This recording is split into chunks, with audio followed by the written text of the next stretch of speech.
오병이어의 기적에 관한 4대 관점. 마가복음 6장 30절에서 52절 말씀. 1.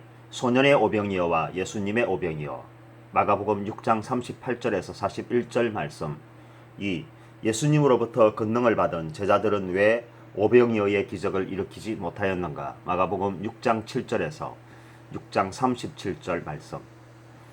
3. 오병이어의 기적에 참여된 사람들은 누구이며 그들은 왜 그토록 예수님의 말씀에 집착하는가. 마가복음 6장 32절에서 33절 말씀. 4. 오병이어의 기적이 남긴 것과 의미하는 것은 무엇인가. 마가복음 6장 42절에서 44절 말씀. 오병이어의 기적에 관한 말씀은 그 기적이 시작된 이래로부터 오늘날에 이르기까지 많은 기독교인들에게 가장 널리 알려진 말씀 가운데 하나로서 그것이 의미하는 바가 단순히 예수님이 시행하신 기적이라는 것 외에도 많은 교훈을 주고 있습니다. 오병이어의 기적은 개수조차 하지 않은 여자와 노인과 어린아이들의 숫자는 차지하고라도 장정 남자만 5,000명에 이르렀던 수많은 인파를 한 소년이 내놓은 작은 도시락 하나로 모두를 먹이고도 오히려 12강줄이나 남은 믿을 수 없는 기적 중의 기적이었습니다. 부족함이나 모자람이 아니라 없는 것이나 마찬가지인 상태에서 어떻게 풍족하게 남음이 있을 수 있는 것인지 인격적이고 과학적으로는 절대로 이해할 수 없는 사건이 바로 오병이어의 기적이라는 사건이었습니다. 사실 이 엄청난 기적도 모세가 광야에서 이스라엘 백성들을 인도하던 시대 수백만 명을 매일 매 끼마다 40년 동안이나 먹였던 하나님의 기적에 비교하면 기적이라고 말할 것도 아니었습니다. 당시에는 애굽의 모든 가산을 버리고 도망치다시피 나온 사람들이었기 때문에 아무것도 가진 것이 없는 그야말로 무일푼의 백성들이었습니다. 그 많은 사람들이 농사를 지어가면서 끊임없이 이동을 할 수 있는 일반적인 상황이 아니었기 때문에 의식주에 관한 모든 것을 전적으로 하나님께 의지하지 않고서는 도저히 살아갈 수 없는 상황이었습니다. 그때 하나님께서는 때마다 만나를 내려주셨을 뿐만 아니라 적당한 기온과 수분으로 보살피면서도 오히려 감사는커녕 백성들의 원망까지 들어야 했습니다. 이들이 누구인가요? 요셉이 형제들의 질투와 욕망으로 인하여 노예로 애굽에 끌려간 후 국무총리에까지 오르게 된 이후로 이스라엘 백성들이 대이동을 하여 정착하게 된 사람들의 후손들이었습니다. 그러나 애굽의 바로왕의 후손들이 요셉을 기억하지 못하는 시대가 된 이후로 이스라엘 백성들의 수와 영향력 강대를 두려워한 나머지 이들을 강제로 노예화하고 애굽 전쟁의 총알바지와 노역의 소모품으로 사용했던 사람들이었습니다. 이러한 여호와의 백성들을 불쌍히 여긴 하나님께서 모세를 지도자로 세워 이들 모두를 구출해내는 과정에서 하나님께서 친히 세우신 온갖 자연의 질서를 거스려가면서까지 이들 모두를 엑소더스하게 하였습니다. 즉 이들은 불신앙의 애굽 백성들이 아니라 하나님을 신앙하는 여호와의 선민으로서 400년의 세월 속에서도 하나님을 향한 신앙만큼은 버리지 않았던 사람들이었습니다. 그 당시와 비교해 본다면 오병이어의 기적에 그토록 놀랄 일은 아니었습니다. 그럼에도 불구하고 오병이어의 기적은 출애굽 당시의 상황과 약간은 다른 측면이 존재하고 있습니다. 출애굽 당시의 이스라엘 백성들은 모두가 역사적으로나 전통적으로나 하나님을 신앙하는 사람들이었습니다. 그에 비하여 오병이어의 기적에 참여되었던 사람들은 예수님으로부터 말씀을 들은 후 예수님을 영접한 사람들로서 전통적인 신앙인들이 아니었습니다. 그들이 전통적인 신앙인들이었다면 그들은 오히려 예수님을 배척하였을 것입니다. 그러나 흥미로운 것은 출애굽 당시 모세가 애굽 바로왕의 왕자로 기억된 이스라엘 백성들에게 있어서 그를 지도자로 믿고 따른다는 것이 쉬운 일이 아니었음에도 불구하고 하나님의 말씀에 의지하여 순종하였다는 것과 예수님이 요셉과 마리아의 평범한 아들로서 알려져 있던 당시의 시대 상황에서 그의 말씀과 능력에 대하여 순종하였다는 공통점이 존재하고 있습니다. 마가복음 6장에는 세례 요한의 죽음이라는 일대의 가장 큰 사건이 기록되어 있습니다. 이로써 예수님의 오병이어의 기적은 복음의 전후 세대를 가르는 가장 중요한 정점에서 시작하는 첫 번째 기적과 같은 사건이었습니다. 세례 요한은 당시의 기독교를 지탱하는 유일한 선지자와 같은 존재로서 그의 죽음은 많은 기독교 신자들에게 엄청난 충격을 주었던 사건이었습니다. 세례 요한의 죽음은 분봉왕 헤롯이 자신의 이복 동생 빌립의 아내인 헤로디아를 아내로 맞는 것에 대하여 세례 요한이 부정한 행위라고 질책한 것에 대한 순간적인 분노와 판단 미숙으로 인한 것이었습니다. 세례 요한의 시체는 그의 제자들에 의해 옮겨졌으며 사해바다 해변가 마케르스토굴 감옥에서 생의 마지막을 보내야 했습니다. 세례 요한의 제자들은 한때 예수님과 그의 제자들을 비판하였습니다. 그러나 그들 가운데 팔레스타인에 거주하는 사람들은 예수님의 제자가 되었고 다른 지역의 제자들은 여전히 세례 요한의 교훈을 따라 독립적인 분파로 존재하였습니다. 당대의 정신적인 절대적인 지주였던 세례 요한의 죽음을 불러온 이 사건은 당시의 새로운 기독교를 와해시키는 데 일조하지 못하였습니다. 오히려 예수 그리스도라는 새로운 메시아의 등장을 가속화하는 도화선이 되었습니다. 오병이어의 기적은 바로 세례 요한의 죽음 이후에 일어난 첫 번째 사건이며 기적이었습니다. 마가복음 6장은 예수님의 고향 방문으로 시작되었습니다. 병자에게 안수하여 질병을 치료하고 권능의 역사 속에서도 예수님의 고향 방문은 결코 환영받지 못하였습니다. 그 후 예수님께서는 제자들에게 권능을 주시고 제자들로 하여금 귀신을 제어하고 쫓아내는 기적을 일으키도록 하였습니다. 제자들은 예수님이 주신 권능으로 귀신을 쫓아내고 회개하라는 복음을 전파하였습니다. 예수님과 제자들은 식사까지 걸러가며 많은 병자들을 치료하였고 이로 인한 가로로 인하여 잠깐이라도 휴식이 필요하였습니다. 그래서 배를 이용해 강 건너로 이전하기 위하여 바삐 움직였습니다. 그럼에도 불구하고 예수님의 말씀에 갈급해하던 많은 사람들이 기가를 하지 않은 채 도보로 먼 길을 돌아 달려 예수님의 일행이 배가 도착하는 것을 기다렸습니다. 사람들의 무리는 수만 명에 달하였고 예수님의 말씀과 치료에 갈급해하는 적극적이고 능동적인 새로운 신앙인들이었습니다. 오병이어의 기적은 바로 이렇게 말씀에 갈급하여 생활과 생업을 정지하고 달려온 사람들에게 주어진 예수님의 선물과 같은 기적이었습니다. 1. 소년의 오병이어와 예수님의 오병이어 마가복음 6장 38절에서 41절 말씀. 아침부터 시작된 말씀은 날이 저물도록 계속되었습니다. 예수님을 향하여 달려온 그들은 많은 피로감으로 지쳐 있었습니다. 그들은 목자를 잃어버린 양들과 같이 깊은 어둠 속을 헤매는 사람들이었습니다. 눈에 보이지 않는 무거운 임생의 짐을 지고 사방의 위험에 둘러싸여 있는 위기의 백성들이었습니다. 그렇게 예수님께 의지하고 싶은 그들을 불쌍히 여긴 예수님께서는 그들을 동정이 아닌 진실된 영원한 사랑으로 교훈하셨습니다. 오병이어의 기적은 그들이 먼저 원해서 일어난 것이 아니었습니다. 그들이 길을 돌아 달려온 것은 말씀에 갈급해서지 한 끼라도 얻어먹으려는 식탐 때문이 아니었습니다.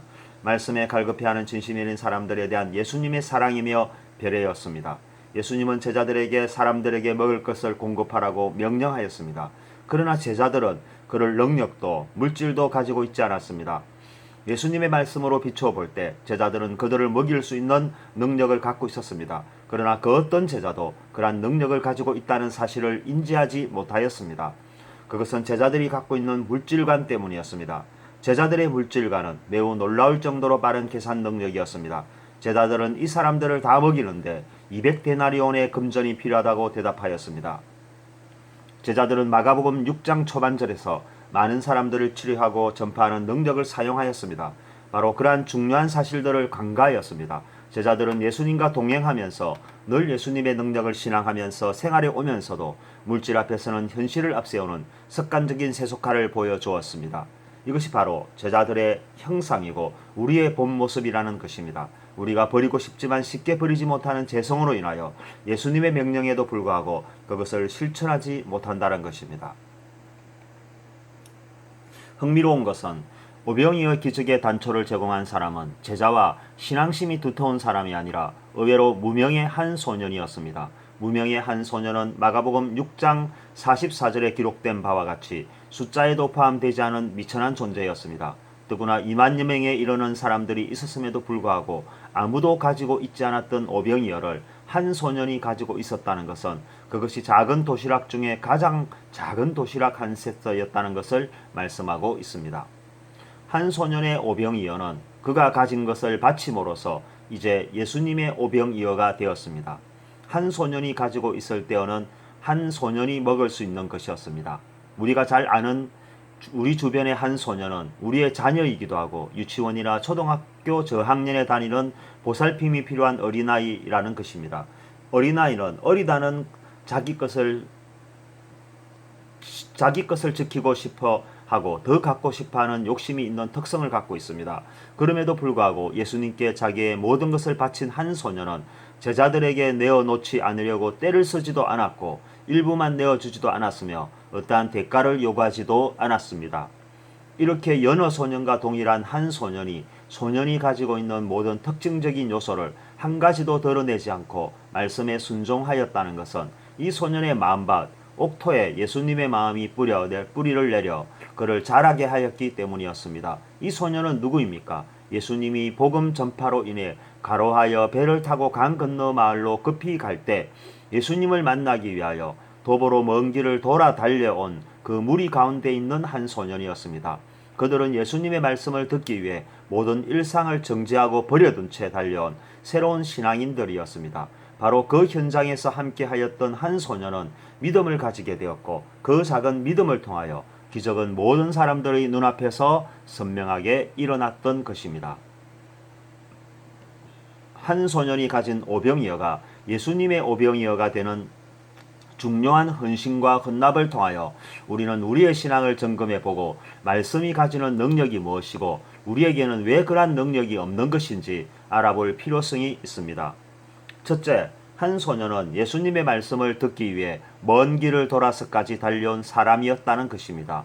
세례 요한이 죽은 후 세상은 진리의 혼돈을 겪고 있었습니다. 그 시기에 예수님은 진리를 보다 바로 세워 혼돈의 세계를 균형 있게 유지하고 많은 고통과 슬픔 그리고 좌절과 절망 속에서 살아가는 사람들에게 치유와 회복을 통하여 꿈과 희망을 주고 더 나아가 영원한 복음을 주었습니다. 바로 이 말씀을 듣는 많은 무리들 가운데는 어린 소년들도 포함되어 있었습니다.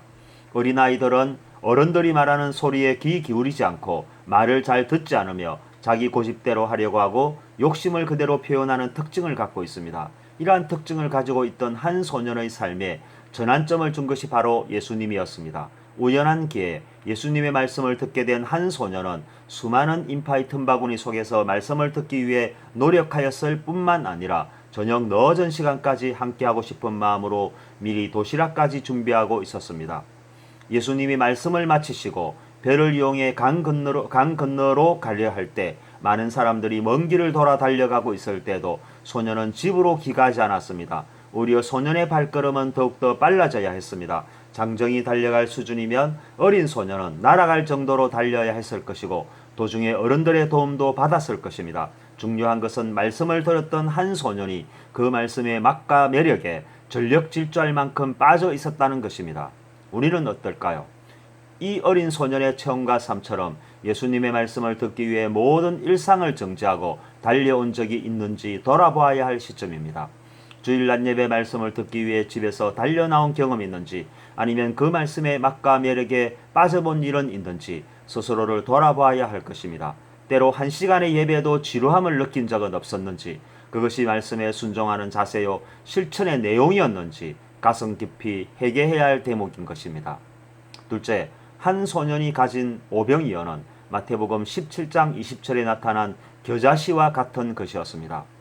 겨자씨만한 작은 믿음 하나가 세상을 바꾸듯이 한 소년이 가진 겨자씨와 같은 오병이어가 수많은 사람들을 먹이게 된 단초로서 제공되었다는 것입니다. 겨자씨는 땅에 심길 때 심는 모든 씨앗 가운데 가장 작은 것이라고 성경은 말씀하고 있습니다.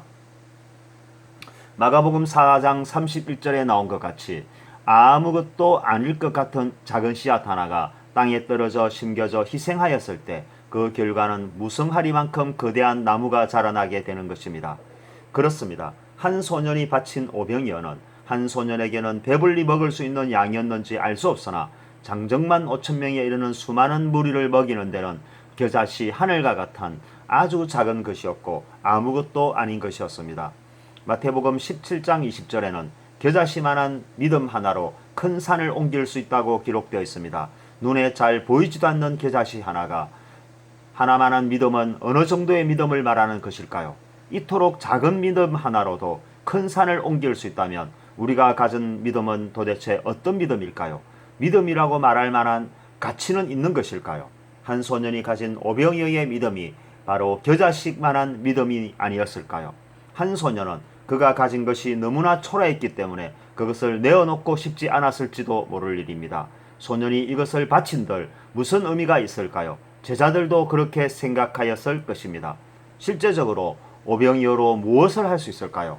없는 것이나 마찬가지였을 것입니다. 그래서 제자들 가운데 예수님께 가져갈 필요도 없다고 생각하였을지도 모를 일입니다.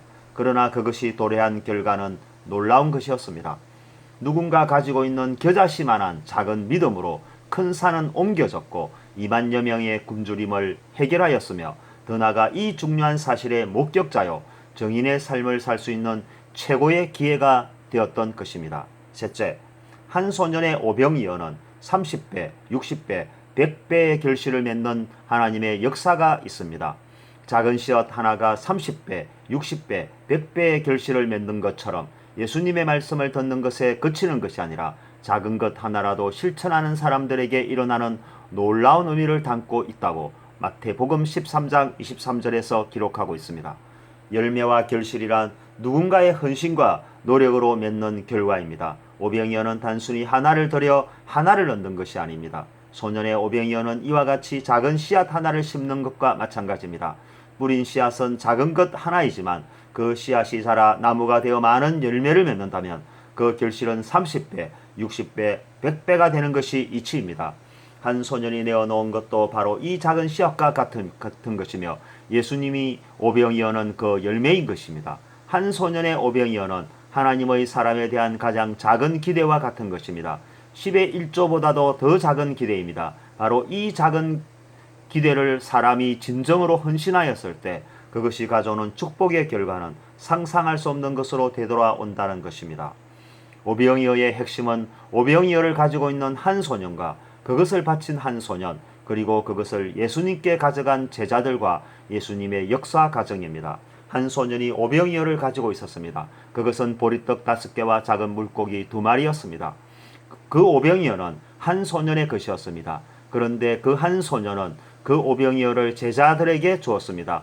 그 소년은 자기의 소유물인 오병이어를 남김없이 모두 준 것이었고 제자들에게 주었지만 그것은 예수님께 바친 것이었습니다. 한 소년으로부터 이어받은 오병이어는 제자들의 손에 쥐어졌습니다. 제자들의 손에 있는 오병이어는 여전히 보리떡 5개와 물고기 2마리 그대로 있었습니다. 제자들은 소년이 준 오병이어를 있는 그대로 예수님께 가져갔습니다. 제자들은 한 소년이 준 오병이어를 무시하고 다시 되돌려주거나 버릴 수도 있었습니다. 그러나 제자들은 소년이 준 그대로 예수님께 가져갔고 예수님께 바쳤습니다. 한 소년의 오병이어가 예수님의 제자들에게 갔고 예수님의 제자들에게 간 오병이어가 예수님께로 가는 동안 오병이어는 그대로 오병이어인 채로 있었습니다. 예수님께로 가져간 오병이어는 그 누구도 예상하지 못한 역사로 나타났습니다. 예수님은 오병이어를 가져오자마자 역사를 한 것이 아니었습니다. 예수님은 제자들을 통하여 질서 없이 모여있는 사람들을 50명씩 100명씩 각각의 무리로 앉게 하였습니다. 그리고 하늘을 우러러 축사하시고 떡을 떼며 물고기를 나누어 주었습니다. 그런데 놀랍게도 그 떡과 물고기는 함께 참여되었던 모든 사람들이 배부르게 먹고도 12바구니에 가득 차도록 남게 되었다는 것입니다. 어떻게 이런 일이 가능할까요? 그것은 예수님의 권능이었습니다. 사실 예수님께서는 오병이어가 꼭 필요한 것도 아니었습니다. 오병이어가 없어도 이러한 권능은 충분히 가능하였습니다. 그럼에도 불구하고 이러한 역사를 이루어가는데 사람을 사용하였습니다. 예수님의 역사는 이처럼 사람을 존귀하게 여기고 사람을 사용하여 은혜를 더욱더 강하게 역사하고 있습니다. 이것이 바로 예수님의 오병이어입니다. 넷째, 한 소년의 오병이어는 남김없이 모든 것을 들여바친 마리아의 항류 옥합과 같은 것이었습니다. 마리아가 예수님께 바친 옥합은 300데나리온에 해당하는 매우 값진 것이었습니다. 제자들이 2만 명을 먹이는데 200데나리온이 필요하다고 전했는데 마리아가 예수님께 바친 것이 300데나리온이 그 가치가 얼마나 큰 것이라는 것을 짐작할 수 있는 대목입니다. 흥미로운 것은 오병이어의 기적에서도 마리아의 옥합에서도 경제적으로 치밀한 계산을 한 것은 모두 제자들이었습니다. 제자들의 물질관을 읽을 수 있는 중요한 대목입니다. 예수님의 제자들은 그 어떤 누구보다도 더 많은 가르침과 교훈을 예수님으로부터 받았습니다. 예수님의 생애를 거쳐 제자들의 역할과 삶은 예수님과 하나와 같이 움직이는 사람들이었습니다. 그러한 제자들이 어떤 경제적 환경에 부딪히면 여지없이 세속화된 물질관을 드러내었습니다. 이러한 물질관은 예수님을 은 30세겔에 팔아넘기는 것으로 종지부를 찍을 정도로 제자들은 모두 물질관의 벽을 넘지 못하였습니다. 마리아는 무엇을 위해 황류 옥합을 준비하고 있었을까요? 당시 전통적인 생활 습관으로 볼 때 여성이 소유한 황류 옥합은 결혼을 준비하는 지참금으로 예정되었을 것입니다. 바로 그러한 결혼이라는 가장 중요한 전통적 행위를 위하여 준비된 향유 옥합을 다시는 되돌릴 수 없는 상황으로 깨뜨려 예수님께 바친 것이었습니다. 마리아의 이러한 행위는 모든 것을 다 헌신하려는 정성과 마음의 온전함을 바치는 것이었습니다. 한 소년이 바친 오병이어도 바로 이러한 마리아의 마음가짐과 동일한 맥락에서 이루어진 것입니다. 한 소년도 한 소년이 가지고 있던 모든 것을 헌신함으로써 이러한 역사를 보게 된 것이었습니다. 만약에 마리아가 옥합의 절반을 부어 바치거나 소년도 그가 소유한 일부를 바쳤다면 마리아의 항류 옥합도 오병이의 기적도 역사에 기록될 수는 없었을 것입니다. 마리아와 소년은 자신이 가지고 있었던 모든 것을 아낌없이 드렸고 예수님은 바로 그러한 진정성 있는 마음을 받은 것입니다. 2. 예수님으로부터 권능을 받은 제자들은 왜 오병이어의 기적을 일으키지 못하였는가? 마가복음 6장 7절, 6장 37절 말씀. 사실 오병이어의 기적은 제자들에게 맡겨진 소명이었습니다. 마가복음 6장 37절에는 예수님께서 제자들에게 먹을 것을 주라고 하신 명령이 기록되어 있습니다. 예수님은 왜 제자들에게 수많은 사람들을 배부르게 먹이라고 하였을까요? 제자들이 보관하고 있는 헌금 또는 기타의 재정으로 사오라는 말이었을까요? 예수님은 제자들에게 예수님의 이름으로 그 일을 시행하라고 명령하신 것이었습니다. 그러나 제자들은 그렇게 이해하지 못하였습니다. 때문에 제자들은 제자들에게 명한 예수님의 명령 앞에서 이 많은 사람들을 먹이는 데는 200데나리온이라는 엄청난 재정이 필요하다고 대꾸하였습니다. 마가복음 6장 37절에서 제자들의 한결같은 반응은 예수님의 말씀을 농담으로 여기거나 도저히 이해가 안 간다는 것이었습니다. 제자들의 반응은 마리아가 옥합을 깨뜨렸을 때도 똑같은 반응을 보였습니다. 마리아가 예수님 한 분께 쏟아부어버린 항류 옥합은 300데나리온에 해당하는 엄청난 것이었습니다. 그런데 지각 없는 마리아가 예수님 한 분만을 위하여 사용한 것은 낭비 중의 낭비요, 너무 무가치한 행동이라는 것이었습니다. 당시 시대상으로 300데나리온의 물질로서 가능한 구제와 선교 사업이 얼마나 많은데 이것을 예수님께 쏟아부었다는 것은 예수님의 제자로서 아무리 좋게 해석하려고 해도 무리가 간다는 것입니다. 제자들의 물질적 경제관은 여기서 멈추고 있지 않았습니다. 그의 절대적인 서성인 예수 그리스도를 은 30세겔에 팔아넘기는 인신매매 행위를 한 것이었습니다. 당시 은 30세겔은 유대인들에게 있어서 노예 한 사람의 몸값에 지나지 않는 것이었습니다. 가룟 유다는 예수님을 가장 가까이에 섬겼던 재정 담당 제자였습니다. 그러한 그가 역사의 오명 가운데 가장 더럽고 흉악한 범죄를 단지 은 30세겔이라는 이유 때문에 유대인들에게 넘겨줬다는 것은 참으로 이해할 수 없는 아이러니가 아닐 수 없는 것입니다. 제자들의 이러한 물질관은 오늘날 우리와도 너무나 흡사한 성격을 갖고 있습니다. 교회와 지역에서 어떠한 일을 무리하게 진행하려고 할 때, 특히 성전을 보편적인 생각보다 크게 지을 때 이러한 자범들은 성전을 짓기 시작하면서부터 완공 후에도 계속되는 질문들입니다. 그만한 물질이 어디 있냐는 것입니다. 차라리 그 돈으로 성전을 크게 짓지 말고 구제와 선교와 장학에 사용하면 얼마나 유용하게 쓰겠냐는 것입니다. 그것이 복음 사업에 보다 효과적이라는 설득력 이야기들입니다. 마리아도 그런 측면의 이야기입니다. 예수님께 다 쏟아버릴 향유옥합으로 구제와 선교에 사용하면 얼마나 유용하고 가치있게 활용하겠냐는 것입니다. 틀린 이야기는 결코 아닙니다. 맞는 말입니다. 그러나 거기에 대한 예수님의 대답은 칭찬이 아니라 냉담이었습니다. 오히려 마리아를 칭찬하였습니다. 지각 없이 무지한 것은 마리아가 아니라 바로 늘 예수님과 동행하였던 예수님의 제자들이었습니다. 구제와 선교에 사용하자고 주장한 제자들은 예수님을 은 30세겔에 팔아넘기고 나머지는 부인하거나 도주를 해버렸습니다. 그러나 마리아는 곧 죽음을 준비하는 예수님의 마지막을 위해 자신의 모든 것을 아낌없이 헌신한 것이었습니다. 제자들의 무지와 오류는 끊임없이 반복되었습니다. 풍랑을 만났을 때도 그들은 예수님을 바라보지 않고 풍랑을 바라보았습니다. 오병이어의 사건 때에도 그들은 예수님을 바라보지 않고 수많은 사람들을 바라보았습니다. 제자들은 언제나 예수님과 함께 있지만 문제만 발생하면 문제의 극도로 치중하는 재성을 그대로 드러내는 회기성을 가지고 있었습니다. 그만큼 예수님께 집중하지 못하고 있다는 반증이었습니다. 그래서 그들은 풍랑을 잠재우지 못하였고 험준한 산과 같은 문제를 옮기지 못하였으며 오병이어의 기적도 멀기만 한 것이었습니다. 예수님은 제자들에게 수많은 사람을 먹이라고 하셨습니다. 그러나 그 말씀 속에는 주께 전적으로 의지하여라는 말씀이 생략되어 있었습니다. 그러나 제자들은 스스로의 힘으로 해야 한다고 생각했고 당연히 실패할 수밖에 없었습니다. 제자들은 예수님의 명령을 이행하지 못하였습니다. 그것은 첫째, 제자들은 자기 자신의 힘으로 많은 사람들을 먹이려고 하였기 때문이었습니다. 제자들은 여전히 예수님을 전적으로 의지하지 않았습니다. 사람들은 자신의 능력을 믿습니다. 자신의 능력의 한계를 극복하기 위하여 많은 도전을 하기도 합니다.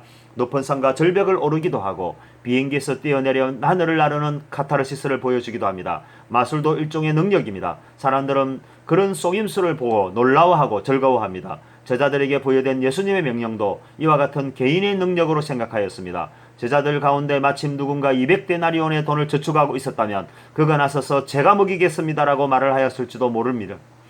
그렇게 되었다면 그는 교만하고 우월해져서 스스로를 자랑스럽게 생각하고 그것으로 높은 제자의 반열에 오를 것이라는 기대를 가졌을지도 모를 일입니다. 그러나 설령 그렇게 되었다면 그가 사용한 물질은 그야말로 아무런 가치 없이 사용한 것이 되었을 것입니다. 예수님께 의지함이 없는 물질은 제 길로 가는 지름길이기 때문입니다. 예수님의 명령은 누가 들어도 사람의 힘으로는 할 수 없는 일이었습니다. 그것은 오직 예수님만이 가능한 것이었습니다. 그래서 제자들이 예수님께 의지하여 그 일을 순종하였다면 오병이어의 기적은 제자의 것으로 기록되었을 것입니다. 베드로가 예수님의 이름으로 안전병이를 일으켰던 바로 그 믿음이 오병이어의 기적 현장에도 가지고 있었다면 그 기적은 반드시 일어났을 것입니다. 그러나 제자들은 전혀 그렇지 않았습니다. 세속적이고 경제적이며 계산적이며 이성적인 판단이 언제나 예수님보다 우선하여 나타났다는 것입니다. 이것이 바로 죄라는 것입니다. 바로 그 죄 때문에 제자들은 제자들 스스로의 힘으로 하려고 생각하였던 것입니다. 둘째, 제자들은 예수님과 함께 하였지만 예수님을 전적으로 의지하지 않았기 때문에 그들을 먹일 수 없었습니다. 제자들은 마가복음 6장 1절 이하에서 예수님으로부터 권능을 받아 귀신을 쫓아내며 많은 사람들을 치료하였습니다. 제자들은 조금 직전에 일어났던 이러한 치유의 현상들에 대해서도 건망증을 드러낸과 동시에 재성을 바로 표현하는 악한 습관이 그대로 남아 있었습니다. 그래서 그들은 여전히 죄 가운데 머물러 있었고 진정한 의미의 회개가 구현되지 못하고 있음을 말해주고 있습니다. 약간의 고난과 환난 앞에서도 재성을 드러내며 하나님을 원망하는 출애굽의 백성들처럼 그토록 많은 기적과 이적을 보고서도 하나님을 믿지 않는다는 것입니다. 제자들의 모습도 이와 동일한 것이었습니다. 제자들이 홍해의 기적을 눈앞에서 목격하였다 할지라도 상황은 달라지지 않았을 것입니다. 오늘날 우리라고 해서 무엇이 달라졌을까요? 어쩌면 빅 이벤트와 같은 마술 한 편 본 것이라고 생각했을지도 모를 일입니다. 이처럼 우리 안에 있는 재성은 습관적으로 나타나고 우리를 믿음으로부터 자초하게 되는 능력을 갖고 있는 것입니다. 제자들은 왜 전적으로 예수님을 의지하지 않았을까요? 예수님도 하기 어려운 일이라고 생각한 것이었을까요? 그래서 제자들에게 먹이라고 떠넘긴 것이라고 생각한 것이었을까요? 제자들은 예수님을 믿고 따랐습니다. 때문에 제자들은 자신의 생업마저 버리고 예수님을 따른 것이었습니다. 이것만으로도 제자들의 예수님에 대한 신앙과 충성심은 누구보다도 앞선 것이었습니다. 단지 문제는 믿는데 전적으로 믿지 않고 있다는 것입니다. 이것이 바로 재성의 신앙이라는 것입니다. 믿긴 믿는데 완전히 믿지 않는다는 것입니다. 의구심, 죄, 혹시, 설마, 만에 하나와 같은 작고 미세한 마음이 암세포처럼 번져있기 때문이라는 것입니다. 제자들과 우리 안에 엄연히 존재하고 있지만 우리 스스로는 절대로 발견할 수 없는 죄의 문제가 여전히 존재하고 있다는 것입니다. 그것이 암세포와 동일하여 우리를 결국 죽음에 이르게 한다는 것입니다. 아주 작은 문제인 것 같지만 매우 큰 결과를 초래하는 죄의 문제는 예수님의 말씀과 같이 반드시 회개의 문제로 해결해야 한다는 것이 문제의 핵심인 것입니다. 제자들은 예수님의 명령을 들었지만 불순종하였습니다. 오히려 200데나리온의 돈이 필요하다며 가르치려 하였습니다. 예수님은 세상 물정과 이치를 몰라도 너무 모른다는 반응이었습니다. 세상을 창조하고 사람을 만드신 하나님의 형상이신 예수님께서 모르는 것이 있다면 그것은 무엇일까요? 없는 것도 아시는 예수님께서 살아있는 생물체인 사람과 사람이 아수라장으로 만들어 놓은 세상을 모른다는 생각은 제 중에 결코 작은 죄에 해당하지 않았습니다. 예수님을 믿고 따른다면, 그래서 생업마저도 포기하였다면 마리아의 옥합처럼 완전히 깨트려 되돌릴 수 없도록 만들어야 할 것입니다. 그래야 더욱더 의지하고 굳건히 하여 믿음을 강하게 할 것입니다. 함께 있다고 말하면서 의지하지 않으며 말씀을 듣고 묵상하면서도 그 말씀을 좋은 강의로만 생각한다면 그것은 이미 아무것도 아닌 것입니다. 제자들은 예수님을 전적으로 의지하지 않았기 때문에 세상이 보였고 수많은 사람들이 보였으며 물질이 눈앞에 놓여 있었습니다. 의지란 말로만 되는 것이 아닙니다. 함께 있다고 되는 것도 아닙니다. 믿음입니다. 그 가운데서도 온전한 믿음입니다. 보편적인 믿음은 우리 안에도 있습니다. 그것은 믿고 안 믿고를 나와 우리 자신이 결정하는 믿음으로 가짜의 믿음입니다. 예수님이 말씀하시는 진짜 믿음은 예수님이 우리에게 주신 믿음입니다. 그 믿음은 변하지 않습니다. 내가 믿음을 결정하지도 않습니다. 예수님이 우리에게 주시는 믿음은 전적으로 예수님 한 분만 의지하도록 설계되어 있습니다. 우리는 지금 우리 안에 있는 이미테이션 믿음과 오리지널 믿음을 구별해야 합니다. 그러기 위해서 기도에 더욱더 매진해야 하고 말씀에 더욱더 의지해야 할 것입니다. 셋째, 제자들은 여전히 옛사람을 버리지 못하였고 바로 그 죄 때문에 오병이어의 기적을 일으킬 수 없었습니다. 죄란 하나님과 우리 사이를 단절시키는 핵심입니다. 죄를 가지고서는 아무것도 할 수 없고 설령 무엇인가 이루어내어도 그 결과물은 죄라는 불순물이 섞여 있어서 사용 불가능한 것입니다. 죄가 가지고 있는 가장 큰 위험성은 죄를 가지고서는 결코 천국에 이를 수 없다는 것입니다. 그만큼 죄의 문제는 모든 신앙의 첫 출발이며 기초가 되는 것입니다. 모든 것을 던져버리고 예수님을 따른 제자들의 죄는 무엇일까요? 예수님을 전적으로 믿지 않는 죄라는 것입니다. 왜 전적으로 믿지 않는가? 그것은 바로 죄 때문입니다. 죄로 인하여 사람의 눈은 영안을 잃었고 진짜와 가짜를 구별할 수 없게 되었습니다. 죄로 인하여 사람의 귀는 영성을 잃었고 하나님의 말씀을 듣지 않게 되었으며 말씀을 들어도 진짜와 가짜를 구별할 수 없게 되었다는 것입니다. 그래서 언제나 예수님과 함께하며 따르고 있지만은 머릿속은 복잡하다는 것입니다. 자신의 선택이 옳았는지 잘못된 것이었는지 아직도 세상에 대한 미련이 남아있다는 것입니다. 돌아갈 퇴로가 확보되어 있다는 것입니다. 그래서 제자들은 예수님이 잡히신 후 뿔뿔이 흩어져 자신의 본래 삶으로 돌아갈 수 있었습니다. 바로 그러한 양자의 삶이 믿음을 흐리게 하고 늘 근심하게 만드는 요소가 되는 것입니다. 죄를 해결하지 못하는 삶은 이러한 생활이 반복될 수밖에 없는 것입니다. 언제나 죄에 끌려다니고 죄의 종노릇을 하며 인생을 원하지 않는 곳으로 끊임없이 빨려 들어가는 죄의 블랙홀, 죄의 늪에 빠지는 것입니다. 제자들은 지금 죄의 문제를 정확하게 인지하지 못하였습니다. 그래서 오병이어라는 기적에 도취되어 먹고 마시는 축제는 있었지만 해결은 발견되지 않았습니다. 오히려 이러한 오병이어의 기적조차도 얼마 가지 않아 잊어버리는 심각한 건망증에 우를 범하게 되는 것입니다. 죄가 얼마나 무서운 것인지를 보여주는 뚜렷한 사례인 동시에 주목해야 할 대목이 마가복음 6장 52절에 기록되어 있습니다.